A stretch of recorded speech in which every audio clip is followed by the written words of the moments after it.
मुसलमानों को लेकर आए दिन कोई न कोई भड़काऊ भाषण और ऐलान होते रहते हैं।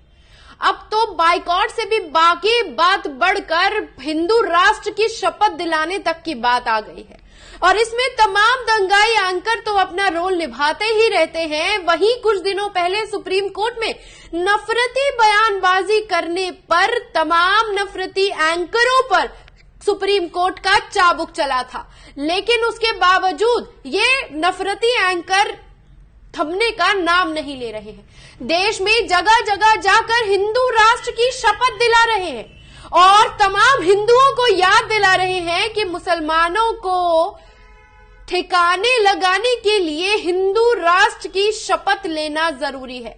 जी हां दोस्तों, मैं बात कर रही हूं सुदर्शन के दंगाई पत्तलकार सुरेश चवाड़के की, जिनके खिलाफ सुप्रीम कोर्ट में एक और शिकायत दर्ज कराई गई है, क्योंकि उन्होंने शो में सवाल पूछा था और लोगों से कहा था कि हिंदू राष्ट्र की शपथ लेने के बाद ही आप पूरी तरह से ईमानदारी से मुसलमानों के खिलाफ लड़ पाएंगे। और इसी को लेकर जुडिशरी लिंचिंग का हैशटैग लेते हुए तमाम लोगों ने जब ट्विटर पर घेरना शुरू किया तो सुरेश चवाड़कर ने साफ तौर पर ट्वीट करके इस बात की जानकारी दी है दोस्तों कि मेरे विरुद्ध सर्वोच्च न्यायालय में एक और आवेदन लगा दिया गया है, वह भी टीवी शो में हिंदू राष्ट्र की शपथ को लेकर। पर मेरा सवाल यह है कि यह अपराध कैसा है और सवाल पूछना अपराध कब से हो गया। इसी को लेकर जुडिशरी लिंचिंग हैशटैग लगाकर विक्टिम कार्ड खेलते हुए नजर आए हैं दंगाई पत्तलकार। तो आपको बता दें कि पूरा मामला क्या है। सुदर्शन के एमडी यानी सुरेश चवाड़के ने अपने हिंदू समर्थित रुख की वजह से चर्चा में बने रहने की वो बौखलाहट के नाम पर इस्लामिक कट्टरपंथी कहते हुए तमाम मुसलमान, इस्लाम, मक्का मदीना को ये टारगेट करते हुए दिखाई देते हैं। आए दिन इनकी रोटी नहीं चलेगी, इनका घर नहीं चलेगा अगर मुसलमानों को ये निशाने पर ना लाके उनको देश का आतंकी घोषित ना करें।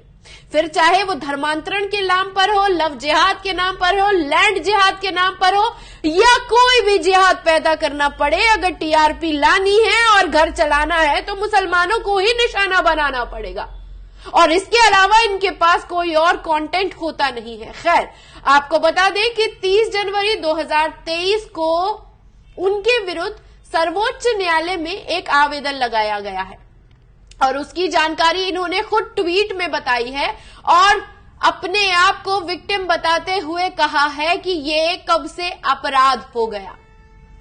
आपको बता दें कि हिंदू युवा वाहिनी कार्यक्रम को लेकर हेट स्पीच में भी अंतिम रिपोर्ट लगभग तैयार की जा चुकी है।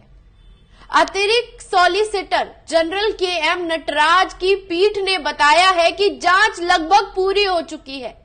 अंतिम रिपोर्ट करीब तैयार है, इसे हम जांच के लिए भेजने वाले हैं। हमारे पास क्लोजर रिपोर्ट ताकि जल्दी से जल्दी दाखिल कर सके। इसी मामले को लेकर सुरेश चवाड़कर ने ट्वीट किया है और कहा है कि 100 करोड़ हिंदुओं के लिए न्याय की उम्मीद करें।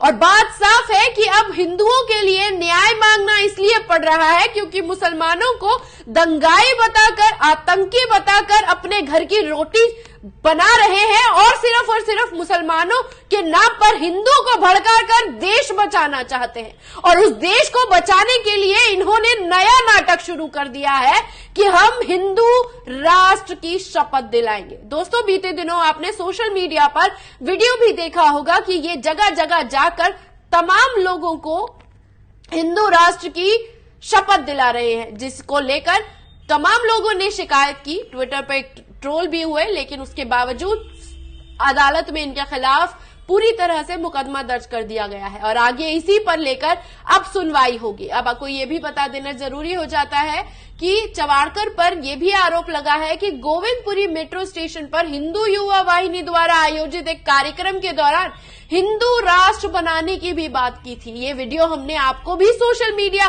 के जरिए आप तक पहुंचाया था। साथ ही उन्होंने मुसलमानों को मारने और मरने की शपथ भी दिलाई है। और इस बात में, ये याचिका में इस वीडियो का साक्ष्य देके बताया है कि किस तरीके से हिंदुओं को भड़काया जा रहा है ताकि मुसलमानों का शिकार किया जाए। दोस्तों, इस याचिका में भाषण जो खिलाफ में इन्होंने दिए हैं, सांप्रदायिक, विभाजनकारी, आग लगाने वाले, घृणा से भरे हुए भाषणों को बयान की प्राथमिकता दर्ज करने की भी मांग की गई थी। दोस्तों, इसमें यह भी कहा गया था कि इस तरह के भाषणों को कुछ समुदाय में तनाव के तौर पर ज्यादा से ज्यादा हिंसा भड़काने का काम किया जा रहा है। इनका चैनल आप जब भी देखेंगे तो कभी वो मक्का पर निशाना लगाते हुए नजर आते हैं, तो कभी लैंड जिहाद कराते दिखाते हैं, तो कभी ISIS करते हुए दिखाई देते हैं।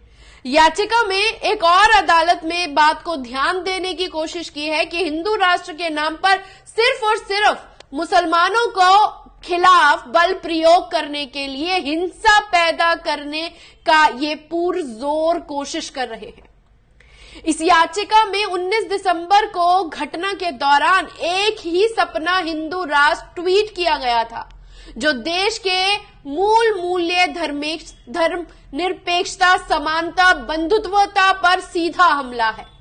धर्म के नाम पर दुश्मनी पैदा करने का इरादा जिस तरीके से ये आदमी सोशल मीडिया पर खुलकर कर रहा है, वो लगातार बता रहा है कि कितना घिनौने दिमाग का है।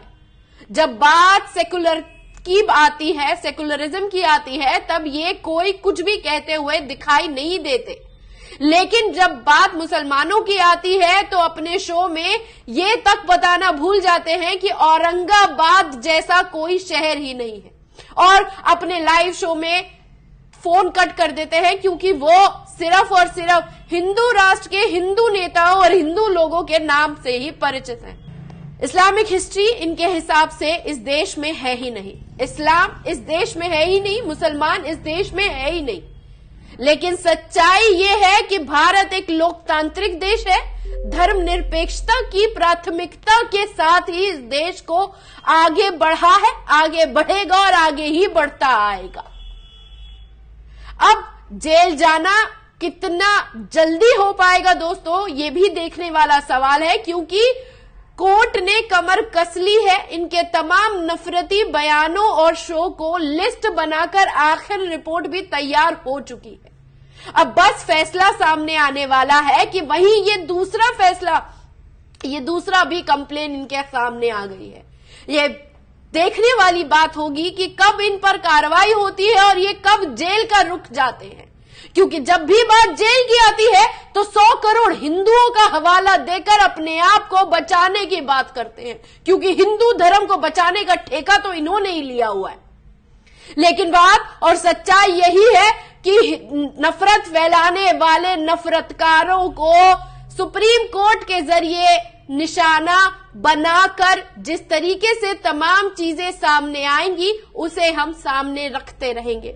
लेकिन ये तो तय है कि हिंदू राष्ट्र की शपथ दिलाने के जुर्म में अब एक और मामला सुप्रीम कोर्ट पहुंच गया है और चावाड़ बहुत जल्दी कोर्ट की हवा खाते हुए नजर आएंगे। कैसी लगी ये रिपोर्ट, कमेंट बॉक्स में आकर अपनी राय देना ना भूलिएगा। शुक्रिया।